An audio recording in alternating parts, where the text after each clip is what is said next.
Hi, this is Tenta the Navigator, and this is the reading of the Anunnaki Final Warning to Earth and Their Return in 2022, the 5th edition by Maximilien de Lafayette.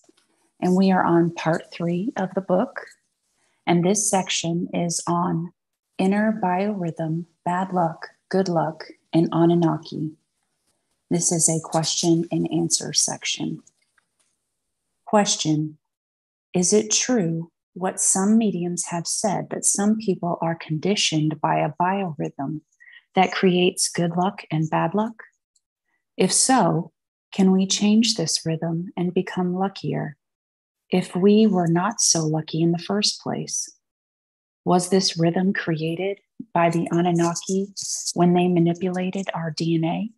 The answer: Zaradu, also called Makarai and Sabata, is a term for what is known in Anunnaki Ulema literature as the 17 lucky years of your life. Zaradu is very important because in the metaphysical, but also physical knowledge that the Anunnaki Ulema have learned and kept shrouded in secrecy for thousands of years, fearing that bad, immoral persons might learn and use it to influence others and selfishly alter the course of history. It was revealed to the Honorable Ulema that every single human being on planet Earth will have, during his or her life, a lucky period extending through 17 consecutive, uninterrupted years. During those years, called Ma-Zuza,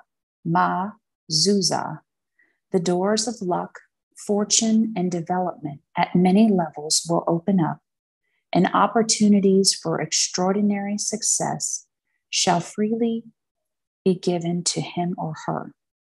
This is how the phrase, the 17 lucky years of your life, came to exist. And for this period of 17 years, there is a calendar which is well constructed and divided into a sequence of 17 by 7.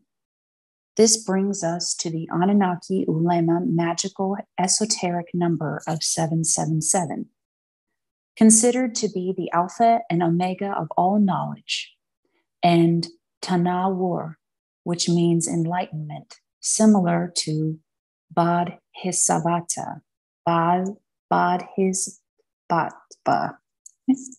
At one point during these lucky years, a person will acquire 2 extraordinary faculties. 1, Rahuya.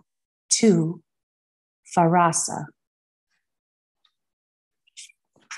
These 2 faculties will positively influence his or her life and guide him or her effortlessly toward reaching the highest level of mental and physical strength, as well as success in business and a variety of endeavors. Example of these endeavors, for instance, are an astonishing power or capability of producing, writing, or composing in an exceptionally prolific manner. It also encompasses the ability to learn many languages in next to no time and read manuscripts written in secret languages, such as the first secret and hidden alphabet, characters of the Hindu language. Applied in modern times, reading the secret symbols and alphabet became forecasting events and predicting the rise and fall of the world's markets. It was also said that 17-year period can alter a DNA sequence, thus preventing accelerated aging and deterioration of human cells. One of the last Anunnaki Ulema, Ma'uwana Awarfin, enlightened ones, known to have discovered the secret of the 17 lucky years, was Allan Kardec. Allan Kardec, October 3rd, 1804 to March 31st, 1869. Kardec's real name was Hippolyte Leon Dinzard Revel, and his ulema name was Asha Kar Daki.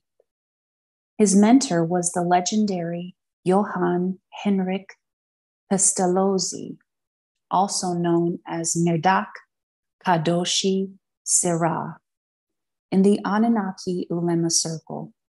His incarnated guiding master, second high level of Anunnaki Ulema, was Al-Zafiru, called Safiru or Zephiru in mediumship and spiritualism literature.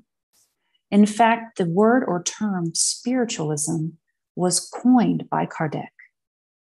He was the first to use it and explain its application during a contact with a higher entity and others' reports with dead people, trapped deceased persons who asked for his help. Sometimes it was the other way around. Kardec asked for their guidance on matters related to life after death and the realm of the next life. Kardec was the father of the French movement of spiritualism and communications with entities trapped between the next dimension and earth boundaries. They are called les rentinas, meaning those who were trapped in the afterlife dimension, or more precisely, those who were detained. Kardec was buried at the historical French cemetery, Cimetière du Père Lachaise. The inscription on his tomb still reads, Nature, mourir, renâtre encore et progresser sans cesser telle et la liot. Translated verbatim, to be born, to die, to be reborn again, and to progress unceasingly. Such is the law. The inner biorhythm and the Anunnaki. Thousands of years ago, before history was recorded, the Anunnaki created man to meet their needs. They created us as a workforce to take care of the fields, cultivate the land, and bring them food. This is according to the Akkadian Sumerian clay tablets. It is very clear. At that time, when the Anunnaki gods and goddesses, Aruru, Mamu, and Nina, etc., created the first prototypes of the quasi-human races, man did not have all the mental faculties we have today.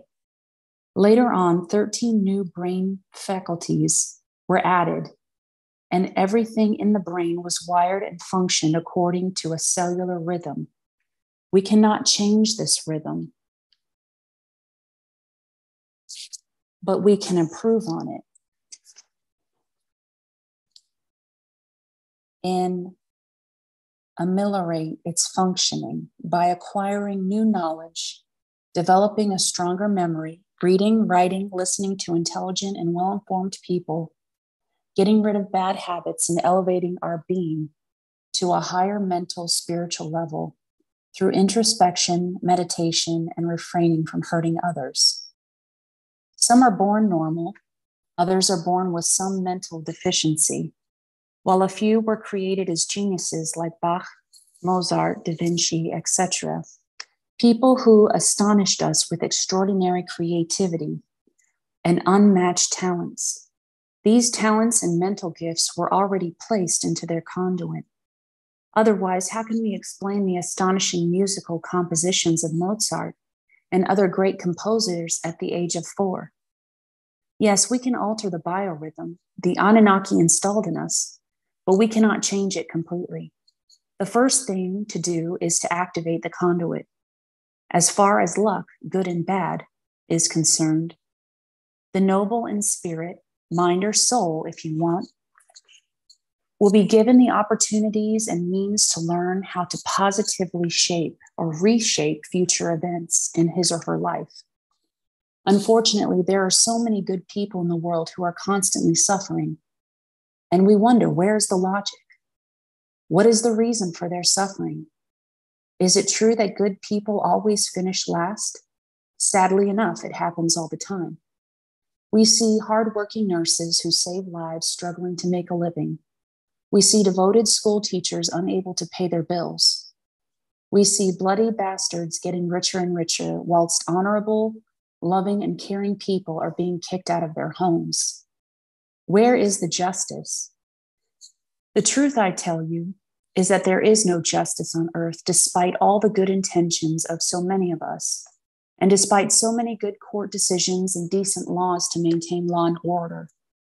The ulema taught us that good behavior, or high level of morality, unconditional love, forgiveness, and generosity do not guarantee success in life or secure luck. Ulema Badri said verbatim, "Your character and good manners are the only things you should keep when you have lost everything in life." To some, this is not enough. For financial security and some, good luck would not hurt. I agree. So start developing your brain, activate your conduit, talk to your inner self. There you will find the salvation. There you will find a way to change your bad luck into good luck. If your mind is in harmony with your jabba, then and only then can you change your inner biorhythm and influence your DNA metamorphosis. And this concludes this section, page 229 to 233.